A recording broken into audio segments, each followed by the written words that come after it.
जहां आप कुछ नहीं कर सकते ना, वहां भी एक चीज जरूर कीजिए, और वो है कोशिश। इतनी जल्दी दुनिया की कोई चीज नहीं बदलती जितनी जल्दी इंसान की नीयत और नजरें बदल जाती है। हम जब भी कुछ बड़ा सोचते हैं या बड़ा करते हैं तो पीठ पीछे बुराई होना तो निश्चित है। इसलिए अपने कार्य में इतना व्यस्त हो जाओ कि आप सिर्फ खुद को ही सुन सको।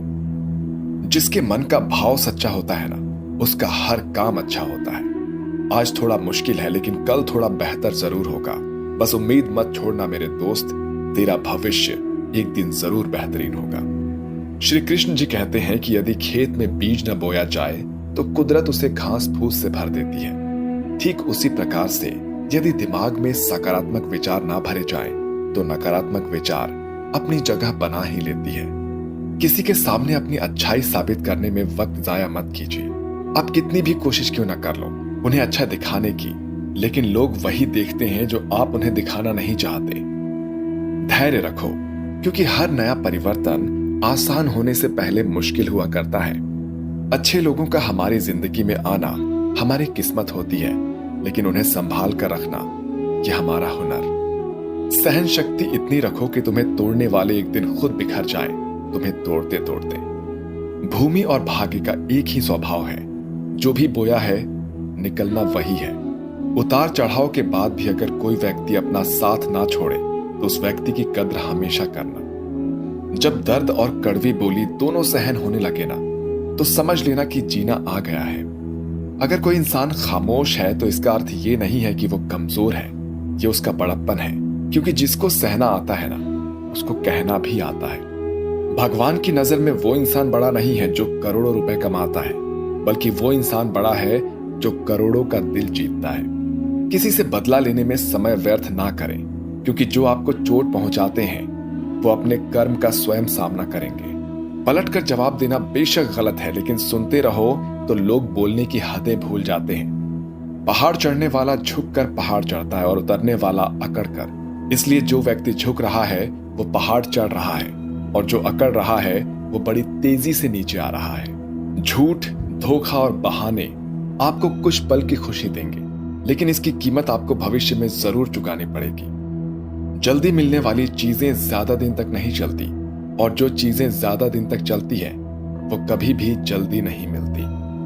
जैसे जैसे आयु बढ़ती है तुम्हें ये एहसास होने लगता है कि तुमने व्यर्थ ही उन लोगों को महत्व दिया जिनका तुम्हारे जीवन में कोई योगदान था ही नहीं। जितना कम बोलोगे उतने ज्यादा प्रभावशाली आपके शब्द होते जाएंगे। हमारी सबसे बड़ी कमजोरी बीच में ही हार मान लेना है। सफल होने का सबसे निश्चित तरीका है कि हमेशा एक बार और प्रयास करना। अगर आप किसी काम की शुरुआत करने में बहुत अधिक समय लगाते हैं तो आप उस काम को कभी नहीं कर पाएंगे। इसलिए समझदारी इसी में है कि सोचने में समय व्यर्थ ना करें और उस काम को आज से ही शुरू कर दें। जिसके जीवन में जितने मोड़, जितनी समस्याएं आएंगी, वो इंसान उतना ही सफल होता चला जाएगा, क्योंकि हर समस्या अपने साथ एक मौका लेकर आती है। अपने मूल्य को समझो और विश्वास करो कि आप दुनिया के सबसे महत्वपूर्ण व्यक्ति हो। सुख और दुख अपने आप नहीं आते, ये आपके किए हुए कर्मों का ही फल होता है। अगर समय पर बुरी आदतें बदली ना जाए तो बुरी आदतें आपका समय ही बदल देती हैं। इंसान को इंसान से दूर करने वाली सबसे पहली चीज है जुबान, और दूसरी चीज है पैसा। अच्छे बुरे हर काम की नींव मन में ही होती है। अगर मन सही है तो व्यक्ति गलत काम नहीं कर सकता है। तुम्हारा क्या गया जो तुम रोते हो? तुम क्या लाए थे जो तुमने खो दिया? तुमने क्या पैदा किया था जो नाश हो गया? ना तुम कुछ लेकर आए थे और ना ही कुछ लेकर जाओगे। जो भी तुमने लिया यहीं से लिया, और जो भी तुमने दिया यहीं पर दिया। अर्थात जो लिया वो इस भगवान से लिया, और जो दिया ये भी उसी को दिया। आपको जीवन में जो कुछ भी मिले उसे पचाना सीखो, क्योंकि भोजन ना पचने पर रोग बढ़ाते हैं, पैसा ना पचने पर दिखावा बढ़ता है, बात ना पचने पर चुगली बढ़ती है, प्रशंसा ना पचने पर अहम बढ़ता है। अगर आप बहुत बड़ी सफलता हासिल करना चाहते हैं तो बहुत बार हारने के लिए भी तैयार हो जाइए। जीवन की लड़ाई में हमेशा तेज या शक्तिशाली व्यक्ति ही नहीं जीतता, बल्कि जीतता वो है जो ये सोचता है कि वो जीत सकता है। श्री कृष्ण जी कहते हैं कि कोई दुखी होता है तो हम उन्हें प्यार से राय देते हैं कि छोड़ दो, भूल जाओ, छोटी सी तो बात है। लेकिन वो छोड़ नहीं पाते। हमें लगता है कि वो बेवजह ही छोटी बात को बड़ा बना रहे हैं। लेकिन हर एक की ताकत अलग अलग होती है। जो बात हमारे लिए हल्की है उनके लिए भारी है। वास्तव में उन्हें राय की नहीं, उन्हें प्यार और शक्ति की जरूरत है। मजाक उड़ाकर या निंदा करके शक्ति को ना घटाएं। दोस्तों, कामयाबी पर मिठाई मांगने वाले तकलीफों में नजर नहीं आते हैं। किसी इंसान के कुछ बुरे व्यवहार की वजह से उसको हमेशा के लिए बुरा ना समझें। कभी कभी हालात बुरे होते हैं, इंसान नहीं। परिवार के साथ धैर्य प्यार कहलाता है, औरों के साथ धैर्य सम्मान कहलाता है, स्वयं के साथ धैर्य आत्मविश्वास कहलाता है और भगवान के साथ धैर्य आस्था कहलाती है। जिसके पास जो होता है वो वही बांटता है। सुखी सुख बांटता है, दुखी दुख बांटता है, ज्ञानी ज्ञान बांटता है, भ्रमित भ्रम बांटता है। एक बार एक आदमी मर गया। उसे लेने यमराज आए। उस इंसान ने यमराज से पूछा, आप मुझे स्वर्ग ले जाएंगे या नर्क? यमराज बोले, दोनों में से कहीं नहीं। तुमने इस जन्म में बहुत ही अच्छे कर्म किए हैं, इसलिए मैं तुम्हें सीधे प्रभु के धाम ले जा रहा हूं। वो इंसान खुश हो गया और धन्यवाद देते हुए कहा, पर मेरी आपसे एक विनती है। मैंने यहाँ धरती पर सबसे स्वर्ग नर्क के बारे में बहुत सुना है, इसलिए मैं एक बार दोनों जगहों को देखना चाहता हूँ। यमराज बोले, तुम्हारे कर्म अच्छे हैं, इसलिए मैं तुम्हारी ये इच्छा जरूर पूरी करता हूँ। चलो, हम स्वर्ग और नर्क के रास्ते से होते हुए प्रभु के धाम चलेंगे। दोनों चल पड़े। सबसे पहले नर्क आया। नर्क में उस इंसान ने जोर जोर से लोगों के रोने की आवाज सुनी। वहां नर्क के लोग सभी दुबले पतले और बीमार दिखाई दे रहे थे। उस इंसान ने नर्क में एक आदमी से पूछा, यहाँ आप सब लोगों की ऐसी हालत क्यों है? आदमी बोला, तो और कैसी हालत होगी? मरने के बाद जब से यहाँ आए हैं हमने एक दिन भी खाना नहीं खाया। भूख से हमारी आत्माएं तड़प रही है। उस आदमी की नजर एक विशाल पतीले पर पड़ी जो कि लोगों के कद से तकरीबन 50 फीट ऊंचा था।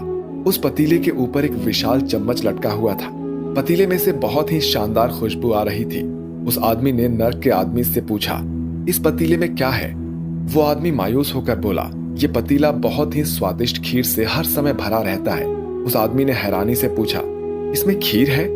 तो आप लोग पेट भर के ये खीर खाते क्यों नहीं है? भूख से क्यों तड़प रहे हैं? वो नर्क में रहने वाला आदमी रो रो कर बोलने लगा, कैसे खाए? ये पतीला 100 फीट ऊंचा है, हम में से कोई भी उस पतीले तक नहीं पहुंच पाता। ये सुनकर उस आदमी को उन पर तरस आ गया और वो सोचने लगा, बेचारे खीर का पतीला होते हुए भी भूख से बेहाल हैं। शायद ईश्वर ने इन्हें यही दंड दिया होगा। अब यमराज उस आदमी से बोले, चलो हमें देर हो रही है। और दोनों चल पड़े। कुछ दूर चलने पर स्वर्ग आ गया। वहां पर उस आदमी को सबके हंसने और खिलखिलाने की आवाज सुनाई दी। सब लोग बहुत ही खुश दिखाई दे रहे थे। उनको खुश देखकर वो आदमी भी बहुत खुश हो गया। पर वहां स्वर्ग में भी उस आदमी की नजर वैसे ही 100 फीट ऊंचे पतीले पर पड़ी जैसा नर्क में था। उसके ऊपर भी वैसा ही चम्मच रखा हुआ था। उस आदमी ने वहां के लोगों से पूछा, इस पतीले में क्या है? स्वर्ग के लोग बोले, इसमें बहुत ही स्वादिष्ट खीर है। वो आदमी हैरान हो गया और उनसे बोला, पर यह पतीला तो 100 फीट ऊंचा है, आप लोग तो यहाँ तक पहुंच ही नहीं सकते। उस हिसाब से तो आप लोगों को यहाँ पर खाना नहीं मिलता होगा। आप लोग भूख से बेहाल होंगे, पर मुझे तो आप सब बहुत खुश लग रहे हैं। ऐसा कैसे? उनमें से एक व्यक्ति बोला, हम सब लोग तो इस पतीले में से पेट भरकर खीर खाते हैं। वो आदमी बोला, पर कैसे? पतीला तो बहुत ऊंचा है। व्यक्ति बोला, तो क्या हो गया? पतीला ऊंचा है तो यहाँ पर कितने सारे पेड़ हैं।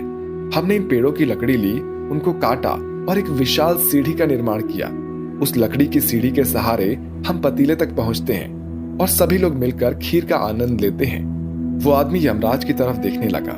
यमराज मुस्कुराए और बोले, ईश्वर ने स्वर्ग और नर्क मनुष्य के हाथों में सौंप रखा है। चाहे तो अपने लिए नर्क बना ले, चाहे तो अपने लिए स्वर्ग बना ले। ईश्वर ने सबको एक समान हालात दे रखे हैं। उसके लिए उसके सभी बच्चे समान हैं। वो किसी से भेदभाव नहीं करता। वहां नर्क में भी पेड़ पौधे सब थे, पर वो लोग खुद ही आलसी हैं। उन्हें खीर हाथ में चाहिए। वहां पर कोई कर्म ही नहीं करना चाहते, कोई मेहनत ही नहीं करना चाहता। इसलिए भूख से बेहाल हैं वो लोग, क्योंकि यही तो ईश्वर की बनाई इस दुनिया का नियम है। जो कर्म करेगा, मेहनत करेगा, उसी को मीठा फल खाने को मिलेगा। स्वर्ग के सपने छोड़ दो, नर्क का डर छोड़ दो। बस आपकी वजह से किसी का दिल न दुखे, इतना सोचो और बाकी सब कुछ कुदरत पर छोड़ दो।